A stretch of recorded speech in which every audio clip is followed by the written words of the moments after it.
Cada domingo de 12 a 13 horas te invitamos a sintonizar el programa Rengo Aprueba por Facebook Rengo Aprueba y Radio Impacto 107.3. Conducen Gabino Martínez Maturana y Mariano Salas Arriagada. Rengo Aprueba, cada domingo de 12 a 13 horas. Nel cor più non mi sento. El 18 de octubre de 2019, nuestro país despertó de esa pesadilla dictatorial creada en 1980. No estamos en guerra, estamos más unidos que nunca. Y aunque hay rabia e injusticias, ya no tenemos miedo. Y gracias a esas y esos valientes que comenzaron la lucha desde ese día, Chile despertó. Y ahora todos nos preparamos para ese histórico momento. Queremos una nueva constitución que nos represente. Por una nueva constitución. Con convención constituyente. Una constitución paritaria y constituyente. Una constitución plurinacional y constituyente. Que priorice por nuestra gente. Y que vele por una mejor calidad de vida para los trabajadores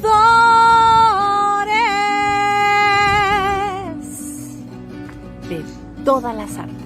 Que se preocupe por nuestros patrimonios. Es por ello que queremos un territorio más justo. Con más oportunidades para todas las artes. Por una salud más digna para el sector cultural. Con una mejor educación para nuestros hijos. Con más derechos para nosotros, los trabajadores culturales. Donde todos, todas y todes seamos iguales y nos consideremos parte. Donde se priorice lo nuestro, lo tuyo y lo mío. Es de suma importancia que la comunidad artística sea parte de este plebiscito para mejorar las condiciones de todas y todos los artistas nacionales. La cultura tiene que estar presente en esta nueva constitución. Con más oportunidades para los y las artistas emergentes y emigrantes. Una historia que debemos construir. Entre todas, todos y todes. Debemos entender que nuestros artistas necesitamos un mayor reconocimiento. Por un reconocimiento de verdad y en vida. Queremos más preocupación por todas las áreas de las artes. Donde nuestras directoras, directores, las y los diseñadores, y los técnicos y tramoyas sean igual de importantes. Un Chile con más cultura. Por un Chile más participativo. Por un futuro para las nuevas generaciones artísticas. Donde en esta nueva constitución tener más espacios y recursos del Estado. Es por eso que tu voto es de suma importancia para que juntos comencemos a cambiar esta historia. Es ahora o nunca. Con la cultura todo, sin la cultura nada. Yo apruebo. Yo, por una nueva constitución, apruebo. La danza. Yo apruebo. Yo apruebo. Por el payaso chileno y el clown, yo apruebo con tutti. Yo apruebo. Yo apruebo. Por el teatro físico, yo apruebo. Yo apruebo. Por el teatro de calle, yo apruebo. Por los chinchineros y nuestra tradición popular, yo apruebo. Por el titiritero, por el marionetista, yo apruebo. Yo apruebo. Por el teatro y todas las artes, yo apruebo. Todo el rato. Yo apruebo. Por eso, yo apruebo. Y por los músicos chilenos, yo apruebo. Por el circo, yo apruebo. La juventud. Yo apruebo.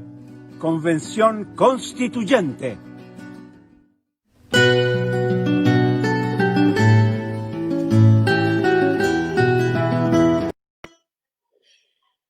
Queridos amigos de Rengo Aprueba, vaya qué semana noticiosa hemos tenido.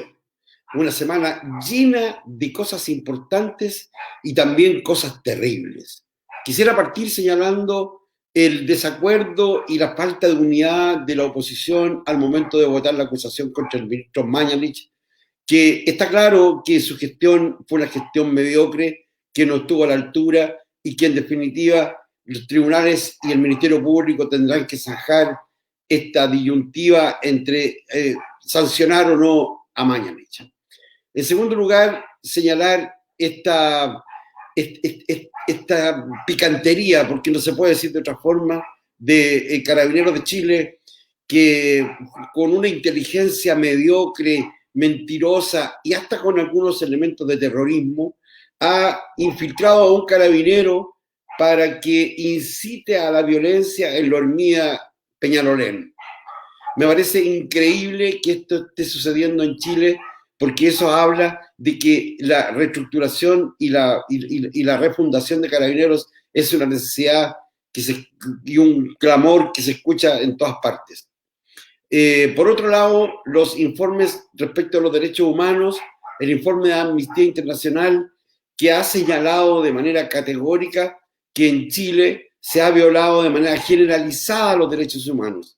Y hay todo un eufemismo, ¿no? De alguna parte de la élite y del gobierno y de la derecha que pretende zafar del tema de los derechos humanos porque no se ha dicho que haya una violación sistemática de los derechos humanos. ¿Qué diferencia puede haber entre sistemático y generalizado? Más aún cuando el informe es preciso y muy claro en señalar de que la actitud de Carabineros en el control del orden público, entre comillas, se basó en la violación generalizada de los derechos humanos. Y además hubo una actitud de reincidencia, por decirlo de algún modo, de reiteración de las faltas, cuando durante todo el estallido, hasta el mes de noviembre o diciembre, por decirlo de manera breve, se mantuvo el mismo modo de operar de los carabineros. Es decir, estamos hablando de balines de goma, estamos hablando de disparos, y estamos hablando de disparos y de agresión, no a los violentistas. Si los violentistas gozan de muy buena salud en Chile, los violentistas no son el objeto de Carabineros. Carabineros tienen como objeto de castigar y contener a los manifestantes pacíficos. Bueno, además de eso, el informe del INDH, que dirige mi querido amigo Sergio Mico, con quien tengo una gran amistad, que también señala que hay 3.023 querellas presentadas en materia de derechos humanos y sin embargo solamente hay 39 formalizaciones, o mejor dicho, investigaciones formalizadas por parte del Ministerio Público. En fin, suma y sigue. Yo creo que este 18 de octubre que hoy día nos convoca, donde conmemoramos un aniversario, un año desde el inicio del estallido social, es una fecha interesantísima y muy importante, porque toda la desconexión de la élite chilena con la realidad del pueblo chileno es una desconexión que definitivamente no tiene ni una posibilidad de analizarse de un punto de vista de errores. Estos no son errores, esto es una política claramente establecida y con el objeto preciso de lo que ya hemos dicho. Terminar este editorial señalando también que es importante que todos los que nos escuchan, toda la gente que está al pendiente, toda la gente que está interesada en el mundo progresista de este país, debemos tener claro de que nosotros tenemos una lucha que es independiente de las élites. Las élites no están con nosotros. Las élites, ya sea política, empresarial, élite periodística, en fin, no tienen una conexión, están completamente desconectados, y en ese sentido me parece a mí que el pueblo chileno tiene que autoconducirse en pos de un destino mejor, y eso es el camino que estamos avanzando. Terminar diciendo que con un lápiz, sin odio, sin violencia, aprobemos y elijamos una convención constitucional que, dicho en otros términos, es una asamblea constituyente. Bueno, voy a tener el gusto en esta oportunidad también de compartir este programa con mis hijos, con César Ignacio Sala Gamboa. Aquí te aprovecho de saludar, César, y te invito a que te integres a esta conversación. Un gusto verte, Cesarito. Muchas gracias por la invitación nuevamente. Aquí bien preocupados por la salud de, bueno, nada grave, pero sí preocupados por la salud de Gabino Martínez, quien debería estar aquí, y nosotros simplemente de galletas rellenando el espacio que Gabino no, lamentablemente por estas condiciones no puede estar en este momento con nosotros, pero esperándole que se recupere muy prontamente y un mensaje de esperanza, de decisión a la gente que tiene que tomar una decisión la próxima semana. Increíblemente la pandemia condujo todo este proceso eleccionario justamente al aniversario del estallido social. Estamos hoy celebrando un aniversario del 18 de octubre, con todo lo que ocurrió el 18 y 19 de octubre, con las quemas de los metros, con cómo la población explotó en una necesidad de señalar que las cosas no estaban bien, y el plebiscito mismo, que tendrá lugar el próximo domingo, va a ser la fecha del aniversario de esa concentración multitudinaria de 2 millones de personas en el centro de Santiago, y me parece que quizá no planeado, pero muy simbólico, y creo que tenemos que por todos aquellos que sacrificaron su vida, que sacrificaron sus ojos, que sacrificaron su integridad corporal, en una lucha que no era personal, que no era una lucha donde alguien buscara una reivindicación propia, sino que era una reivindicación social, donde la gente pide un cambio en la forma en que está organizado y que está repartido el poder en este país. Y eso hace que el llamado sea a todos a participar, a votar y a aprobar convención constituyente, ¿no? Es lo que llamamos, es el llamado que hacemos, humildemente, ¿no? Muy bien, César. Claro, efectivamente, aprobar y convención constitucional.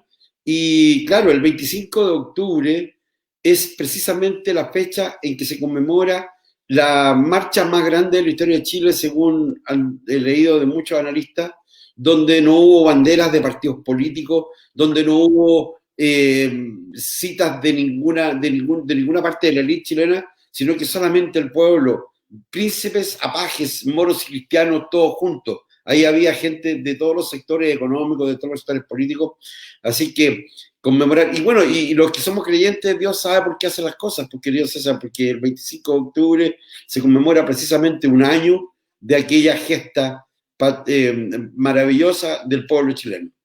Bueno, a mí me parece interesante que podamos analizar algunas cosas que son noticias del día de hoy, como es el caso de la columna de Daniel Matamala, que yo lo encuentro genial, donde deja claro, a propósito de un informe que envió el canciller Alamán a las embajadas de otros países residentes en Chile, donde da cuenta, ¿no es cierto?, de que Chile ha vuelto a la normalidad, ya ha superado la crisis, dice él. Entonces, a mí me recuerda cuando el presidente Piñera decía que vivíamos en un oasis 2 días antes del 18 de octubre. De manera que creer eso me parece increíble. Y yo, además, creo que el informe del ministro Alamán es un informe sesgado porque no considera el tema de los derechos humanos como un elemento importante de lo que está ocurriendo en Chile hoy día. O sea, bueno, dale, pero ¿quién es Alamán? O sea, volvamos al punto inicial, ¿no? Alamán fue un joven Alamán, fue el que negoció junto con Onofre Jarpa, y al frente tenían a Patricio Elwin con Benninger. Negociaron el tránsito institucional hacia la democracia. Y, por ejemplo, Alamán en ese momento, y él lo reconoció en una entrevista más o menos actuales, que hubo un acuerdo, por ejemplo, respecto de materias electorales entre Jarpa y Elwin, con el objeto de que si no se podía hacer esa modificación constitucional antes de asumir el gobierno, antes de la primera elección, ¿no?, que durante la primera legislatura se iba a cambiar el sistema electoral. Lo mantuvieron 25 años. Entonces, en definitiva, a mí no me sorprende que Alamán mienta descaradamente, que le mienta al mundo diciendo que aquí hay como una supuesta normalidad retomada. ¿Por qué? Porque, en definitiva, para para cierto sector de la élite, y no un sector menor, un sector bien importante, y para el diseño institucional de Chile, el objeto de protección no son las personas, es el Estado mismo. Entonces, si tú te fijas, las normas son de orden público, son de estabilidad económica, son de la ley de seguridad interior del Estado. La ley todo eso, esos mecanismos, la función de la policía, la forma en que está repartido el poder, tiende a la protección del Estado como que fuera el objeto final de la protección o del objeto de la organización social.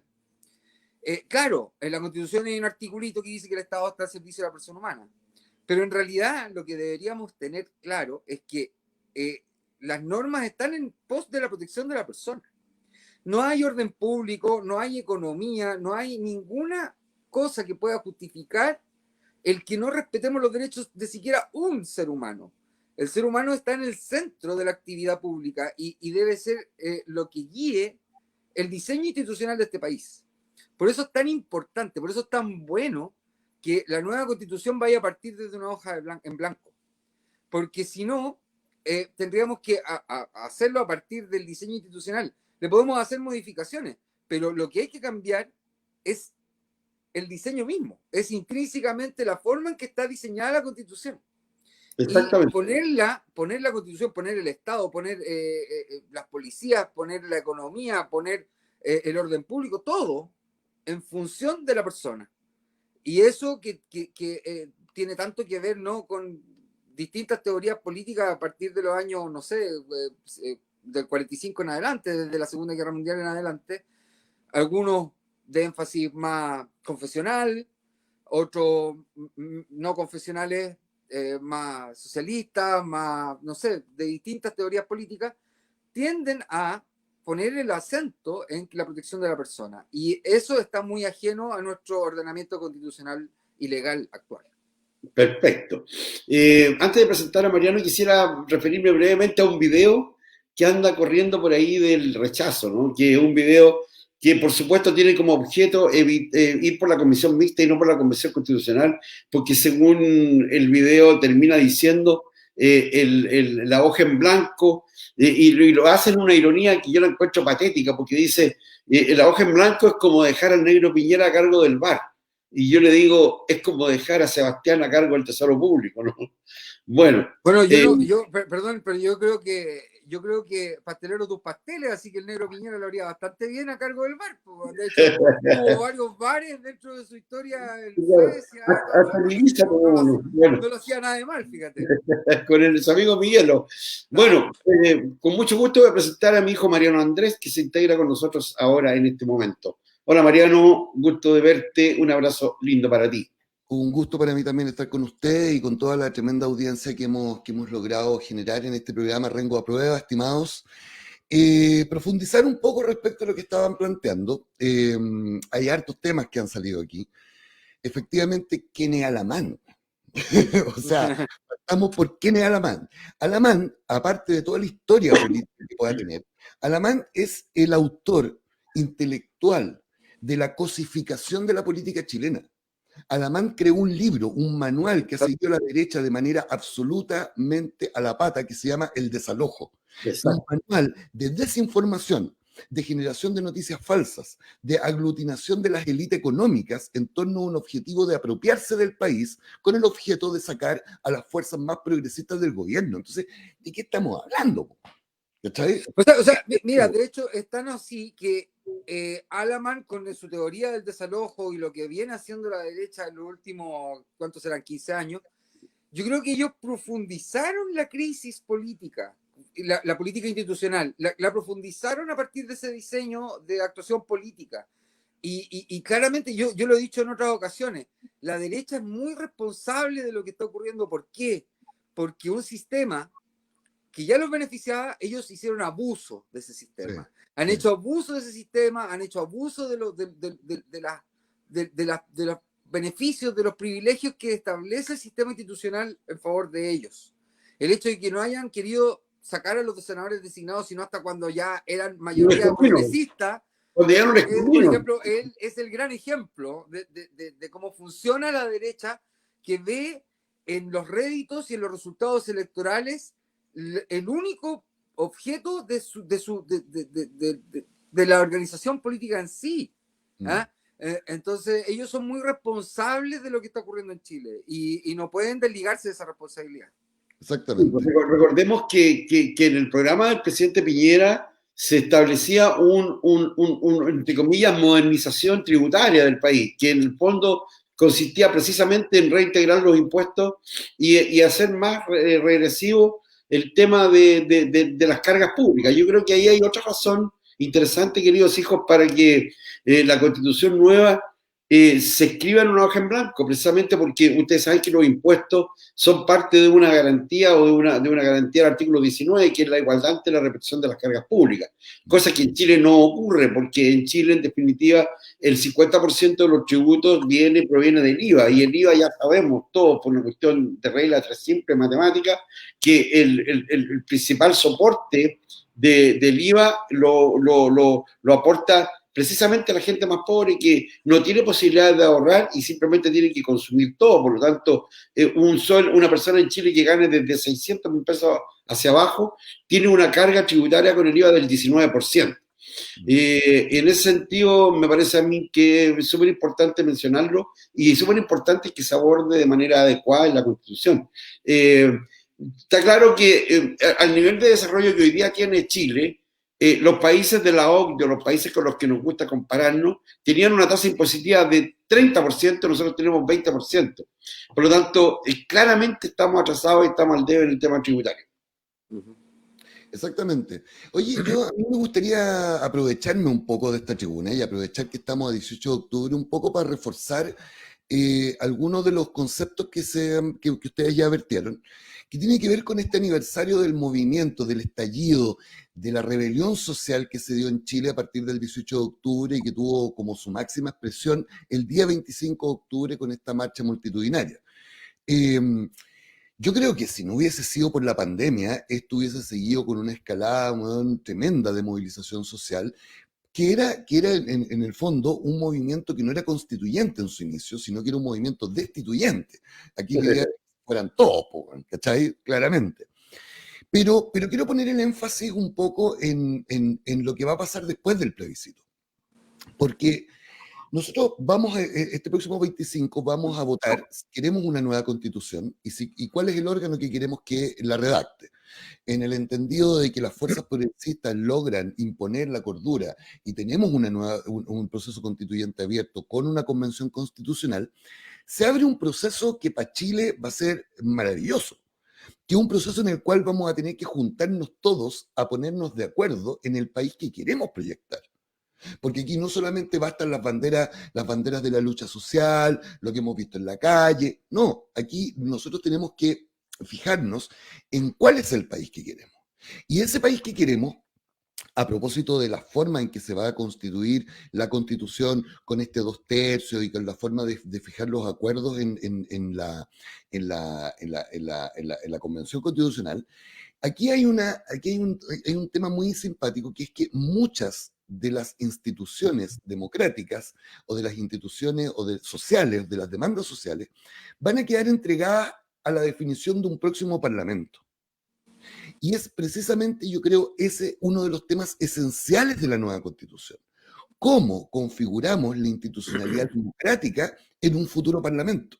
Una institucionalidad democrática que permita no tener estos quórum gigantescos para poder aprobar, que efectivamente permita que la voz de la mayoría se exprese, donde salgan los enclaves autoritarios no solamente de la dictadura, sino que los enclaves autoritarios de la élite. Entonces, yo me pregunto, ¿será necesario que tengamos un parlamento con 2 cámaras? ¿Será necesario el Senado hoy día?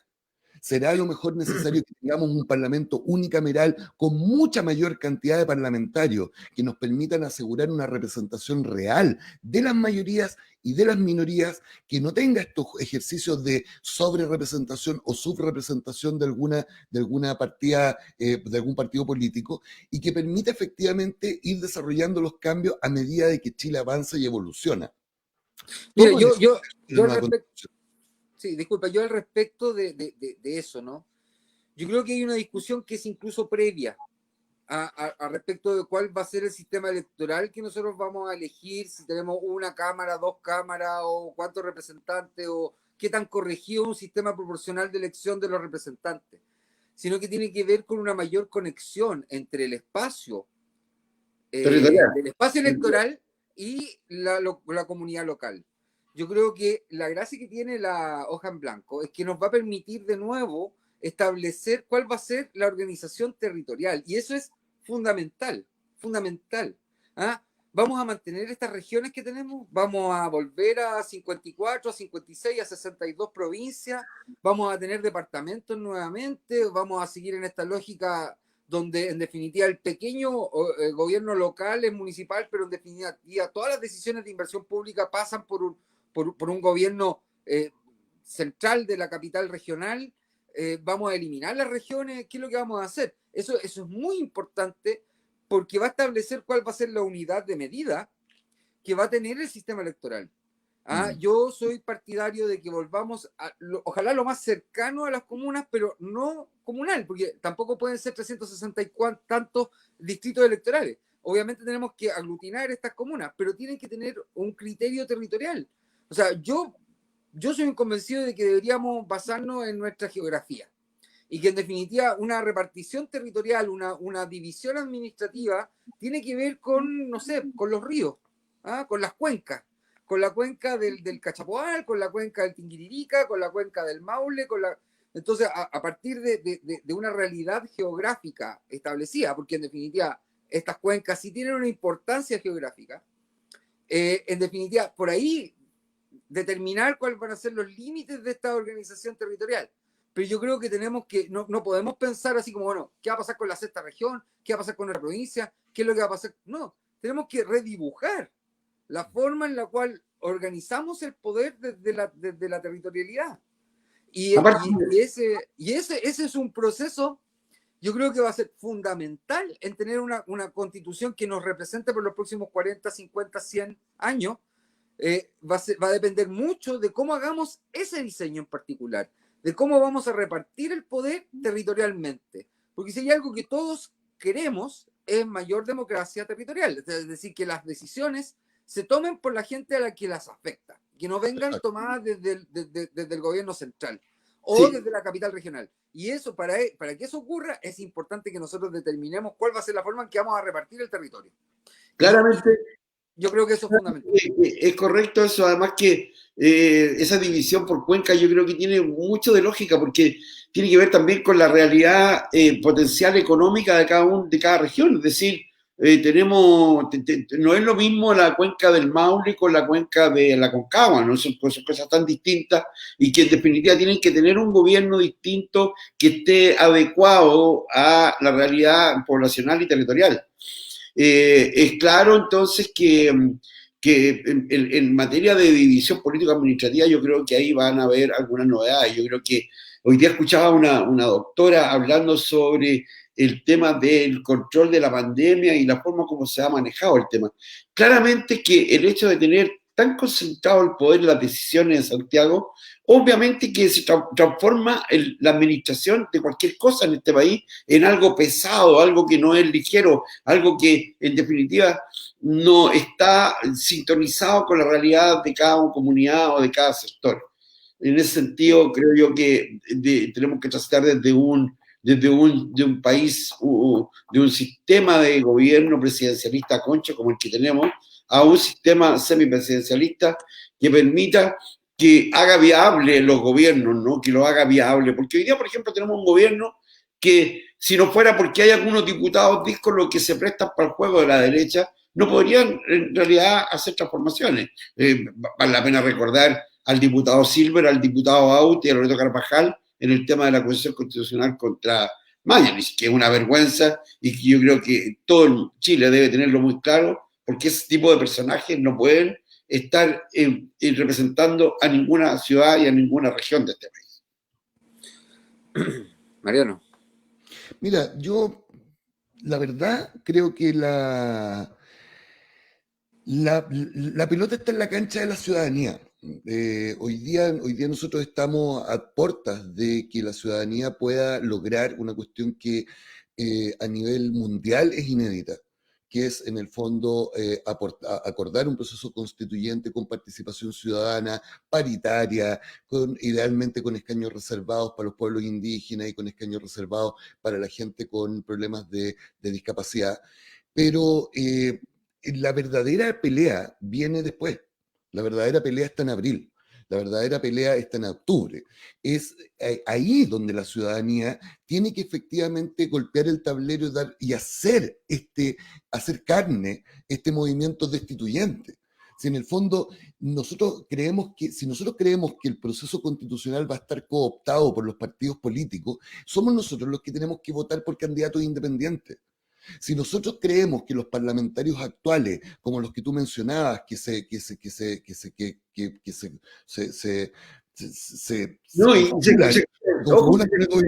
somos nosotros los dueños del voto y somos nosotros los dueños de sacar a esas personas. Esa grasa. Entonces, en el fondo, aquí hay que apelar a la responsabilidad de la ciudadanía. Primero, ¿por quién votan? No da lo mismo quién llega al poder. Y segundo, que voten. O sea, es indispensable que la participación ciudadana se vuelva la norma. No podemos pensar que solamente basta con una cacerola y una bandera en la calle para poder hacer presión social. La presión social real, la que transformadora, la que efectivamente va a movilizar las fuerzas políticas, es la que se ejerce en el voto. Y es la que se ejerce en el voto eligiendo a los representantes adecuados. O sea, es cosa de mirar, ponte tú, cómo ha sido la evolución del caso español, que de estar en una dinámica entre el Partido Popular y el Partido Socialista Español, ha logrado meter al Podemos con una fuerza tremenda, evolutiva, lenta en el tiempo, pero que en el fondo habla de que los indignados, de que la ciudadanía, de que las personas organizadas pueden efectivamente llegar al poder, pueden negociar esas posiciones de poder y pueden llevar las demandas ciudadanas a la estructura legal, a la estructura constitucional y a la estructura del ejercicio del poder a través del Poder Ejecutivo. Mire, yo creo que nos estamos concentrando, o sea, hablemos del Estado en términos tradicionales. Son tres poderes, ¿no es cierto? Tradicionalmente, aunque son más, sabemos que hay ciertas estructuras constitucionales que establecen una división mayor. El cuarto poder del Estado, por lo pronto. Y los poderes fácticos, ojo. Pero por supuesto, y el cuarto poder, y además ciertos organismos con autonomía constitucional, como el Banco Central o como el Tribunal Constitucional, que en definitiva también son de estos poderes originales, por decirlo de cierta forma. Pero hablemos de los básicos, de los tres poderes del Estado, del Ejecutivo, del Legislativo y del Judicial. Mariano hace un análisis o habla respecto de la elección de los parlamentarios, de la forma en que se tiene que integrar. Yo lo vinculo eso con la organización territorial. Está el Ejecutivo, que papá habla de eso, ¿no es cierto?, del presidencialismo versus un semiparlamentarismo o semipresidencialismo, de cómo se va a organizar el sistema. Pero estamos olvidando, estamos olvidando el Poder Judicial. Y el Poder Judicial tiene una vinculación súper importante con la gente. La gente siente que hay justicia o que hay injusticia a partir de la actuación del Poder Judicial. Y yo creo que esta carta en blanco también nos ofrece una gran oportunidad para transformar un sistema judicial anquilosado, un sistema judicial diseñado en 1830, 1840 y que se ha mantenido incólume durante todo este tiempo. No es un dato menor el hecho de que en el gobierno militar, producido el golpe de Estado, se intervinieron todas las esferas, todas. Las universidades tenían interventores, las municipalidades tenían alcaldes designados, toda la organización administrativa estaba infiltrada por coroneles, por militares, se cerró el Congreso. ¿no es cierto? Se cerró el Congreso, pero nunca se intervino el Poder Judicial. Nunca. ¿Y por qué? Porque el Poder Judicial quería defender la figura de Estado que les permite esa actuación casi libre que tienen hoy día. Hoy por hoy, los jueces no le responden a nadie. El primer caso de lo que vimos, que yo sé que tú, por ejemplo, tu papá estuviste en contra de la acusación constitucional contra la ministra de la Corte de Apelaciones de Valparaíso por el tema del caso Ámbar. Así es. Sin embargo, yo entiendo lo que había de fondo de eso, porque había un cierto oportunismo político y todo lo demás. Pero ese mecanismo constitucional es lo único que hoy, en el ordenamiento constitucional actual, les permite cierta cuota de responsabilidad y cierta cuota de accountability respecto de los fallos. No hay ninguna otra forma de sancionar a un juez, porque tendrían que sancionar a los mismos jueces. La gracia que tenía esta acusación constitucional en contra de la jueza de la Corte de Apelaciones de Valparaíso era precisamente eso, y que tenía que dar cuenta a un tribunal que ya no era judicial, ya no era jurídico, sino que era político. ¿Por qué? Porque la actuación de los jueces tiene efectos políticos. O sea, independiente de que las motivaciones de los fallos tengan que ser jurídicos, la actuación de los tribunales, el acelerar una investigación, el dejarla para atrás, todos estos contactos, todas estas cosas truchas que sabemos, además, porque sabemos que existen, no porque se nos ocurran, sino que porque, por ejemplo, después de la sanción al ministro Elgueta en la Corte de Rancagua, aparece el ministro Elgueta dando una entrevista en el diario, diciendo, oye, yo no sé por qué me sancionan si lo que yo hice es lo que hacen todos los jueces. Es lo que se viene haciendo en la Corte de Rancagua desde los últimos 50 años. Entonces, me acordé en homenaje al Oscar Gamboa que está viendo el programa, me acordé, nos pillaron, Johnny. Oye, yo creo que ahí como este proceso constituyente va a ser un proceso que va a tener mucho de creativo también. Yo me imagino que una buena alternativa respecto a los jueces y respecto de los carabineros y respecto que estén sujetos y vinculados de algún modo al veredicto popular. No, yo no quiero decir, no quiero volarme en el sentido de que vamos a elegir a los jueces por la elección popular, ni a los, pero que yo no me opongo a eso, que tengan un vínculo. Bueno, hay muchos países del mundo donde los jueces, los fiscales y todos son elegidos popularmente por la gente.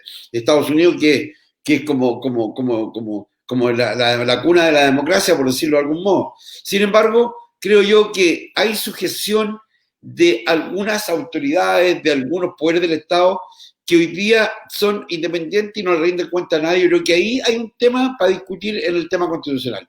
Porque la vinculación a través de una...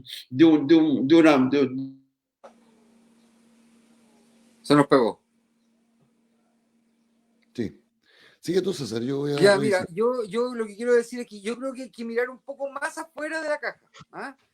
Y creo lo siguiente, creo que, a ver, ¿cuál es la gracia del sistema norteamericano? ¿Por qué el sistema norteamericano, en definitiva, esa democracia, esa constitución, sigue manteniéndose después de todo este tiempo, ¿no? Y tiene que ver con que, por ejemplo, la función de impartir justicia no se le ha delegado a estos jueces. En definitiva, en Estados Unidos, para imponer una sentencia criminal, ¿quién tiene que resolver la culpabilidad o inocencia es un jurado de pares, un jurado de ciudadanos, no de técnicos, no de jueces, no de abogados. Es un tribunal de personas, de ciudadanos, igual que los que están procesados, igual que las víctimas. Y en definitiva, yo creo que un sistema de jurados sería muy saludable, no para todo, pero sí para aquellos casos donde la pena sea asignada para un delito, o sea, es decir, aquellos delitos que tengan una sanción mayor a 5 años, por ejemplo, de pena, de cárcel. Yo creo que sería súper saludable de que esa decisión de culpabilidad o inocencia sea tomada por un jurado. Yo creo que hay que volver que la justicia vuelva a la sociedad misma y no delegárselo tanto en técnicos. Yo el otro día escuchaba a unos expertos respecto del tema judicial, señalando de que, en definitiva, ¿cuál era el problema de entregarle a un técnico, a un juez, a un abogado, la decisión? Y es simple. Ese juez ve 500 casos anuales iguales. Entonces, tiene la tentación de resolverlos de una forma similar, uno tras otro, porque es lo que ve todos los días. Hace casi automático el fallo de lo que está resolviendo. Y eso no le permite ver los detalles. O sea, por ejemplo, lo que pasó respecto al caso Ámbar, respecto a la libertad condicional dada al asesino de Ámbar, es un ejemplo clarísimo. Es decir, en 2 minutos se analizó. O sea, se tomaron 2 minutos por análisis de cada una de las carpetas para tomar la decisión. Entonces, eso de que estemos sistemáticamente resolviendo lo mismo para los jueces es un problema porque no les permite ver los detalles que tiene cada circunstancia. Mientras que si es un tribunal de pares, si es un jurado el que toma las decisiones, en definitiva, cada uno de los miembros de ese jurado va a tomarse toda la atención y todo el tiempo necesario para tomar una mejor decisión respecto del punto en particular. Por eso es que yo creo que deberíamos mirar con absoluta creatividad las soluciones que vayamos a tomar respecto de, por ejemplo, cómo organizamos el Poder Judicial en una nueva Constitución. Y además creo que en muchos de los asuntos que tienen que ver con la cosa más vecinal, más local, que son competencias en teoría, ¿no?, de los juzgados de policía local, yo creo que deberíamos ampliar la competencia de los juzgados de policía local y yo creo que los jueces de policía local debieran ser electos por votación popular. No sé si los jueces civiles, no sé si los jueces de la Corte de Apelaciones, no sé si los jueces de la Suprema debieran ser electos por la gente, pero sí la justicia que está más en relación y directamente vinculado con ellos, como es la justicia policial local. Sí, yo estoy de acuerdo en gran parte con lo que tú dices, César, principalmente en cuanto a la sujeción al poder civil, que eso ya lo habíamos conversado, y me parece que en relación con los jueces de policía local, interesante porque los jueces de policía local, sépanlo, queridos auditores, son jueces muy importantes que tienen a su cargo una cantidad enorme de asuntos que conocen y que fallan, como por ejemplo todo lo que tiene que ver con el tránsito, todo lo que tiene que ver con el SERNAC, todo lo que tiene que ver con cuestiones vecinales, en fin, muchas cosas.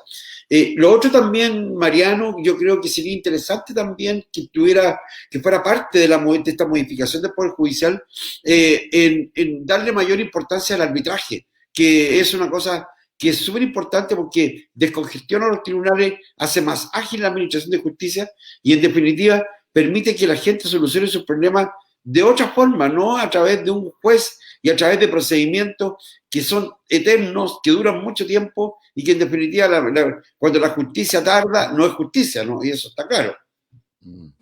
Sí, yo creo también coincido contigo. Ahora, yo creo que el arbitraje y las medidas de los juicios tan grandes y la principal problemática que representan los tribunales de justicia, sobre todo en el orden civil, es una problemática que afecta mayoritariamente a las personas de cierto nivel de élite.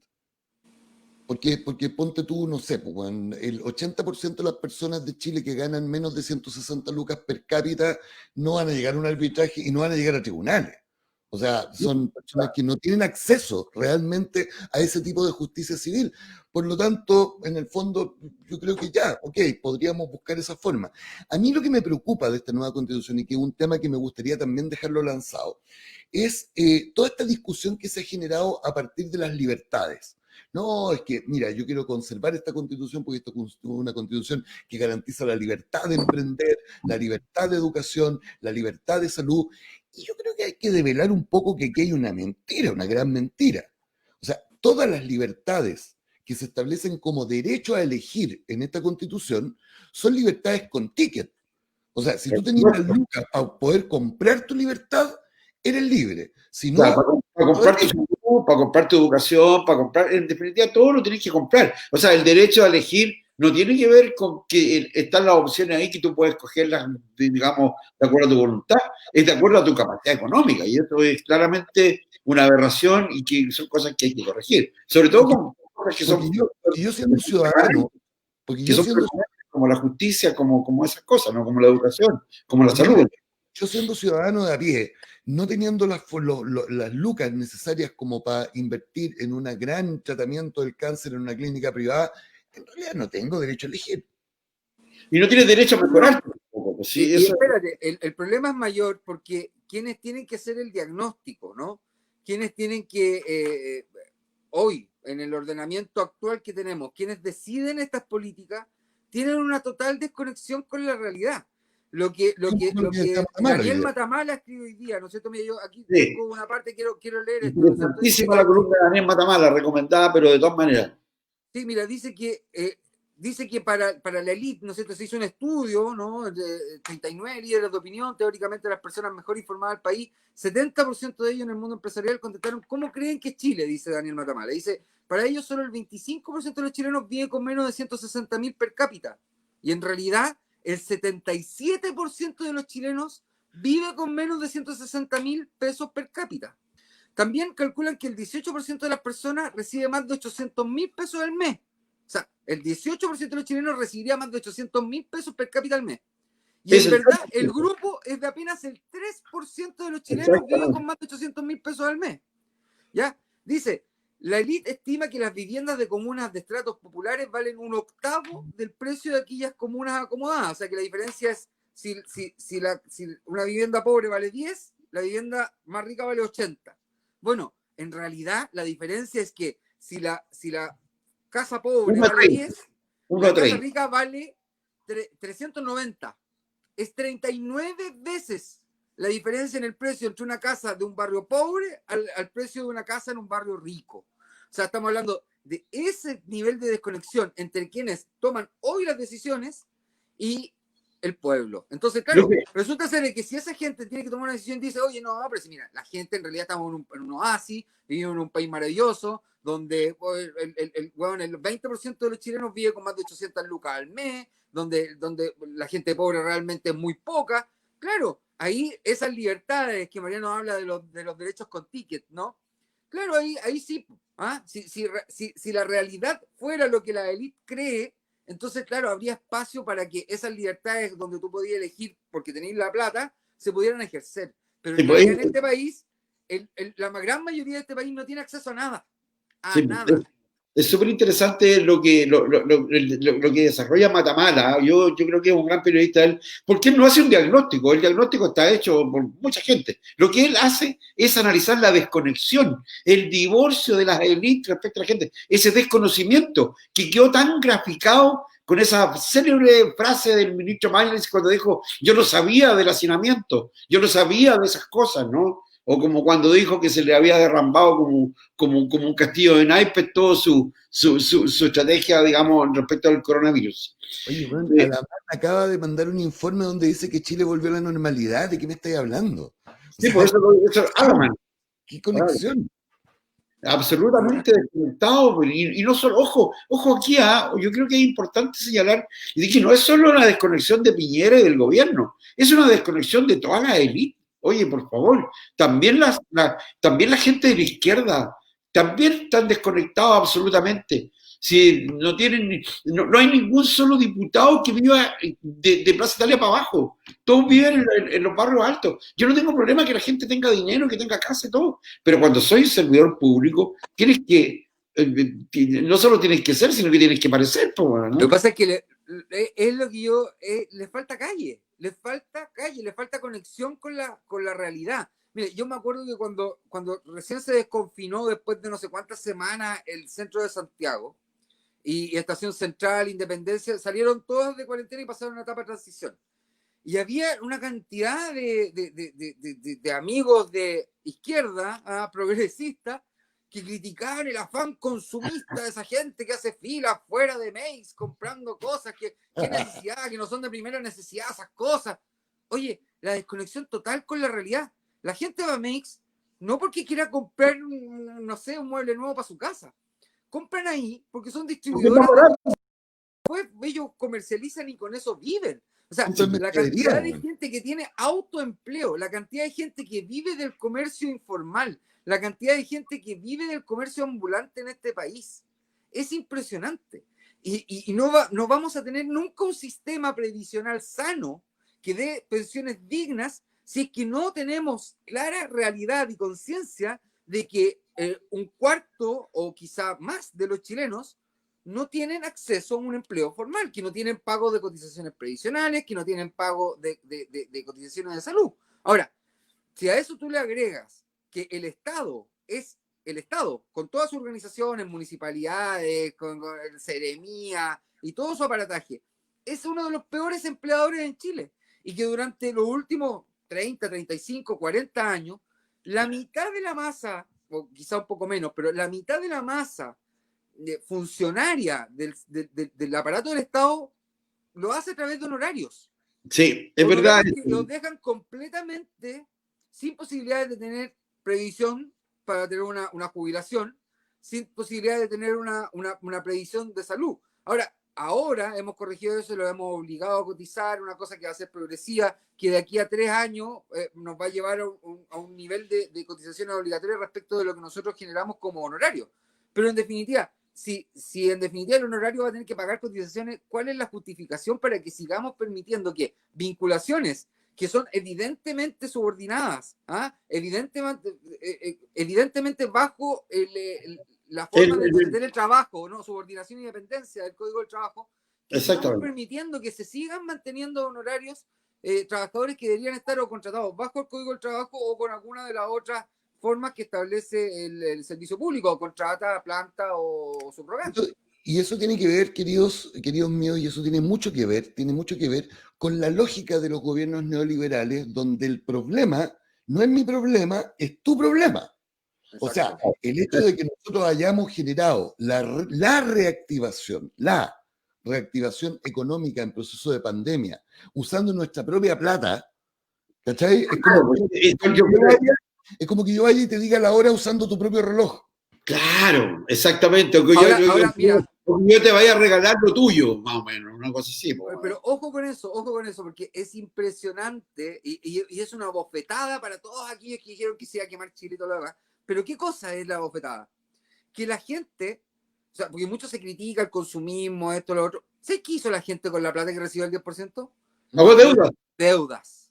Pagó las deudas. Oye, entonces, nos queda poco tiempo, fíjate. Yo quisiera, a propósito del 10% y todo, está tramitándose ya un proyecto de ley que ingresó la Pamela Giles y que tiene que ver con un retiro de un segundo 10%. Fíjate que ayer se dio a conocer una encuesta sumamente interesante y que deja ver claramente el divorcio de la élite política. He escuchado a muchos políticos de izquierda, del Partido Socialista, del Partido Cristiano y de otros, oponerse a este segundo retiro del 10%. Yo la verdad es que no tengo los elementos técnicos como para dar una opinión acabada al respecto, pero claramente si se opone la clase política a este 10%, van a incrementar la brecha, van a incrementar la desconexión, van a incrementar el divorcio.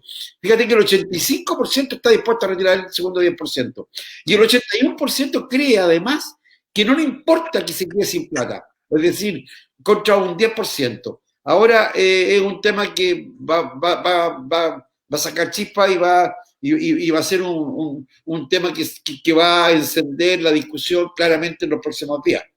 ¿Tenemos algunos mensajes, Mariano? Pero yo, antes de que vayamos a los mensajes, yo quiero tomar un punto que nos queda muy poco tiempo, entonces quiero decirlo. Respecto del tema de carabineros infiltrados en la hormiga. A ver, la figura... picantería esa. Una picantería, pero mira, aparece Pérez Varela, el ministro del Interior, diciendo de que él no habría cometido delitos, de que lo que él estaba, que no era un jardín de infantes, una pila de declaraciones muy tontas, las dice.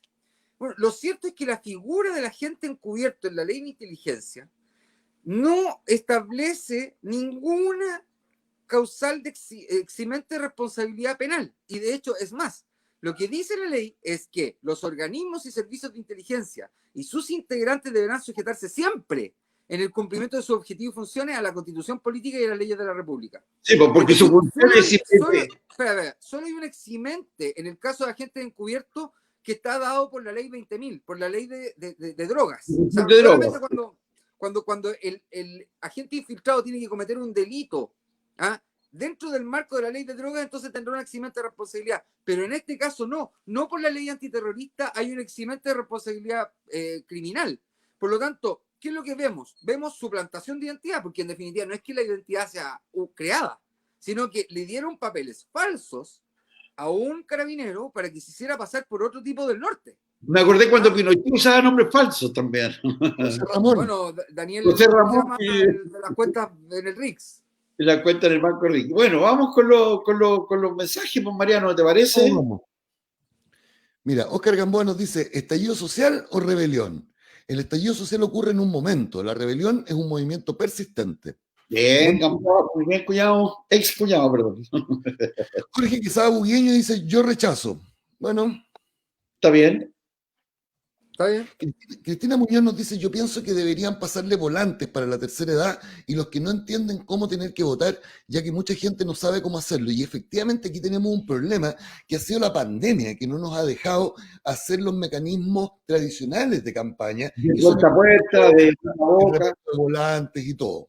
Así Sí. que, además hay que decir otra cosa, que la campaña que se ha hecho respecto del proceso constituyente ha sido particularmente enredada, particularmente ambigua, particularmente tratando de meter conceptos falsos. Ha sido una campaña de desinformación más que de información. Y eso hay que dejarlo definido. O sea, el hecho de que no, que en la convención constitucional se va a gastar mucha plata, entonces mejor una convención mixta. Oye, todo esto es para confundir a la gente, ¿no? Que el rechazo, porque rechazo con reforma, y cada vez que se les ofrece una reforma la rechazan. Entonces, no. Aquí había una campaña de desinformación a la gente. Y del terror asociado. Vamos con los comentarios. Patricio Bastía es un amigo mío de la infancia que le mando un abrazo. Él está en Puerto Montt. Nos dice: qué rico es escuchar desde Puerto Montt a mis coterráneos hablar de la contingencia nacional con bastante seguridad con lo que están exponiendo. Bravo, los felicito, saludos. Gracias, Patricio. Un abrazo para ti. Juan Carlos Morales nos dice: saludos, chicos. Saludos, Juan Carlos. Saludos. Ale Calíbar, excelente transmisión. Gracias. Joana Salas nos manda unos monitos ahí. Saludaza. Enrique Gorman Araya. Siempre son interesantes los comentarios de la Enrique Gorman, ¿eh? Sí. Hola, ¿y cuál es la diferencia entre hoy y los últimos 30 años con gobiernos de la alegría ya bien y los tiempos mejores? Los parásitos que profitan de nosotros a través de los impuestos y que se asilan en el Congreso para hacer leyes a su medida, no quieren soltar su asiento porque les significaría tener que dejar de ganar sus dietas, las más altas en el planeta. Compañero, eso se soluciona solo con el voto. La buena noticia es que les queda poco tiempo, querido Enrique Gorman. Si todos nos... Yo creo que hay que tener claro una cosa. Yo creo que el sistema, o sea, todos los que están en el poder se han acomodado a este sistema que les permite hacer lo que quiera con total irresponsabilidad. O sea, es decir, tenemos un diputado que como alcalde lo procesaron por fraude al fisco. Y lo condenaron por fraude al fisco y ahora es diputado. Y tenemos un senador también. Pero déjame decir algo. Cuando fueron las acusaciones constitucionales contra Mañalich y contra toda esta gente, ¿cuál es el principal argumento para rechazar la acusación constitucional? Oye, qué injusto, mira, por algo que no quiso hacer o por algo que se le pasó, lo vamos a castigar con 5 años de inhabilitación para ejercer cargo. Nos parece que es gravosa, que es demasiado grave la sanción. Yo he visto esos mismos ahora felices con la salida del alcalde Soto, aunque el alcalde Soto también implica que hasta 5 años sin poder ejercer derechos civiles. Entonces, claro. Si ustedes me preguntan a mí por qué, qué es lo que yo creo que va a pasar con el alcalde Soto, yo creo que el alcalde Soto vuelve. Y ¿por qué lo creo? Porque creo que lo que cometió muy feo, el tema de sonrisa, de los contratos irregulares y toda esta cuestión que es por lo que lo sanciona el Tribunal Electoral Regional, a mi gusto no alcanzan a constituir un motivo como para el cual nosotros digamos, ¿sabes qué, alcalde Soto? Váyase para la casa y durante los próximos 5 años usted no puede figurar en la vía pública. Me parece que esa pena es desproporcionada a lo que el alcalde Soto hizo. Yo soy convencido de que tienen que sancionarlo, pegarle la manito y decirle, oiga, ¿sabe qué? 50% de su sueldo por 6 meses, multa. Y le vamos a descontar esa plata. Y es una sanción que duele finalmente. Pero de ahí a que a partir de estos desórdenes administrativos municipales vayamos a torcer la voluntad popular, sacar al alcalde y dejarlo sancionado por 5 años con imposibilidad de presentarse a cargo de elección popular, me parece que es un despropósito, que es un descriterio y que es completamente desproporcionado. Así que yo espero yo espero con mucha fe lo que va a salir en los próximos días, porque no creo que se demore más que eso, el fallo del Tribunal Calificador de Elecciones y que ponga un poco de... Que vuelva a primar la democracia en nuestra comuna, porque hoy por hoy, por mecanismos de secretaría, tenemos autoridades municipales que no fueron electas por la gente, tomando decisiones importantes en momentos particularmente delicados, en pandemia, con crisis, donde lo que necesitamos es legitimidad de verdad de las autoridades que tenemos, porque las decisiones que toman son importantes para toda la comunidad. Y eso, sin el voto, sin la decisión popular, al final es puro panfleto nomás, es puro papel picado. Sigamos con los comentarios, mira. Arriendo en Maitencillo nos dice toda la razón, la mentira sobre la libertad que tenemos para elegir en educación y salud, por ejemplo. Libertad si tenemos dinero suficiente para comprar una buena salud o educación. Y pregunta finalmente, ¿es eso libertad para todos los chilenos? Por supuesto que no, claramente. Si fuéramos todos ricos, claro que sí. Claro. Si todos tuviéramos plata como para poder realmente elegir, claro que sería libertad y está bien, pongamos... o sea, la organización que nos hemos dado es una organización de país rico siendo un país pobre. Claro. Y es tan así que la élite cree que nosotros vivimos en un país rico. Claro. Eso es. No lo vimos venir. Rudy de Los Ángeles Machuca nos dice felicitaciones, muy buen tema y programa. Gracias, Rudy. Juan Carlos Morales nos dice la pandemia ha sido financiada, sostenida mayormente por los propios ciudadanos. Más del 70%, ya sea con el retiro del 10% de la AFP y los seguros de cesantía con nuestros propios ahorros. Totalmente. Enrique Gorman. Este me gustó, mira. Hoy aparece el señor Jorge Lavandero dictando cuáles deben ser los 10 puntos que según él debe contener la nueva Constitución.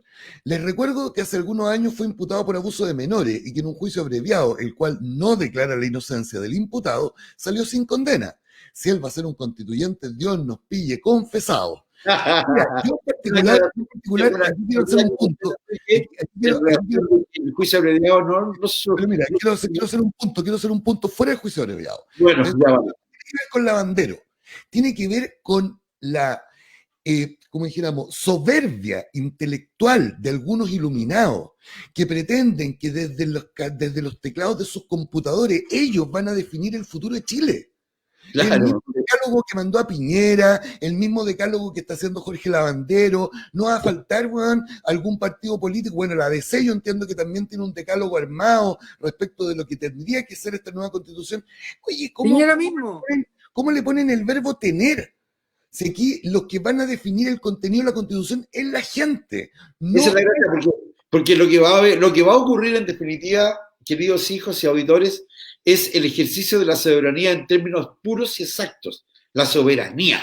¿Qué es la soberanía? La soberanía es la capacidad de autodeterminarse de los pueblos. Y eso es lo que ese es el ejercicio que vamos a hacer. Yo tengo confianza en que los chilenos no vamos a fumar opio para ir a hacer una constitución. Vamos a hacer una constitución que va a incluirlo a todos como la casa de todos, ¿no? Así que vamos con los comentarios. Sí, vamos con los comentarios y estamos pasaditos de tiempo. Sí. Juan Carlos Morales nos dice que esta semana estaremos entregando nuestro amor sanitario y volantes como ciudadanos constituyentes. Muy bien, Juan Carlos. Camilo Humberto Carmona Herrera nos dice, se ven muy buenos mozos. Oye, un abrazo al Camilo que sufrió la pérdida de su suegro hace poquitos días, el destacado profesor Raúl Medina. Así que estamos contigo, Camilo, también. Abrazos, Camilo. Marcelo Francisco Busce, por mi familia, por Chile, yo apruebo. Saludos, amigos. Y Ale Calíbar nos dice, hoy en día Rengo está en manos de personas que no nos representan y además dejan bastante que desear. Yo estoy de acuerdo.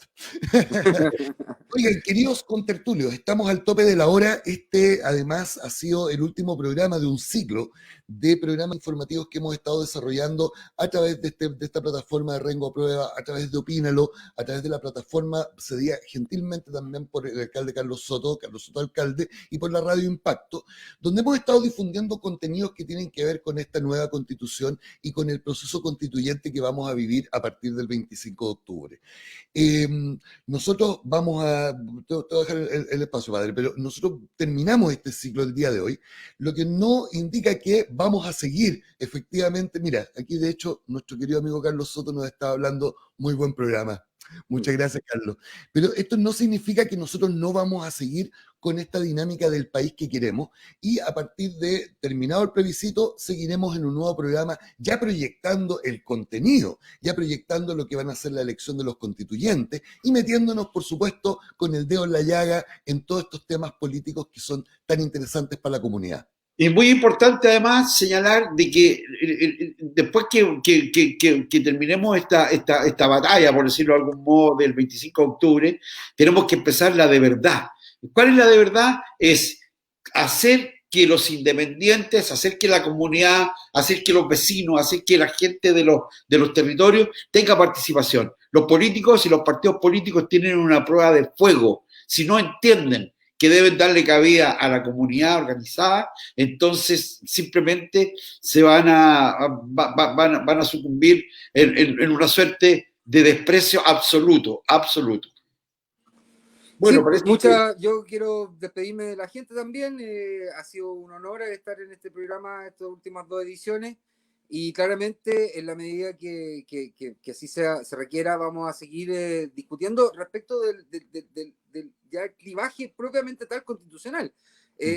Esto es simplemente la puerta de entrada. Este proceso termina con un plebiscito de salida donde vamos a decir si esta constitución nos gusta o no. Así que vamos a tener tiempo para hablar de los temas que se tienen que tratar en esta convención constitucional, de la elección de los constituyentes. Vamos a tener oportunidad para discutir respecto de la discusión propiamente tal que se dé en el contexto de la nueva constitución, y también cuando ya tengamos un texto podamos discutirlo largamente antes de ir al plebiscito de aprobarlo o rechazarlo. Así que esto viene plagado de discusión constitucional muy interesante. La gente que se informe no pasa por leerse la constitución actual, sino que pasa por entender cómo quieren su propia realidad, cómo quieren entender desde lo local, desde lo que les afecta, qué tendría que decir esa constitución. La constitución no es una cosa lejana, completamente escrita en palabras clave, no. Esto tiene efectos radicales y constatables en la realidad de las personas. Entonces es un tema muy importante para la gente. Nuestro amigo Gabriel Sáez Villapán nos manda un mensaje a votar y aprobar otra forma de luchar. Le salió verso al querido Gabriel. Muy bien. Y Joa Meneses, excelente programa. Muy bien. Y Carlos Soto, alcalde, los felicito, amigos, un abrazo y el domingo celebremos. Muy bien. Ojalá que así sea. Y celebraremos porque vamos todos por el apruebo y la convención constitucional. Y recuerden, con un lápiz, sin odio y sin violencia, apruebo convención constitucional. Nos vemos, que estén muy bien, un gusto compartir con ustedes. Un placer, hasta luego. Chao.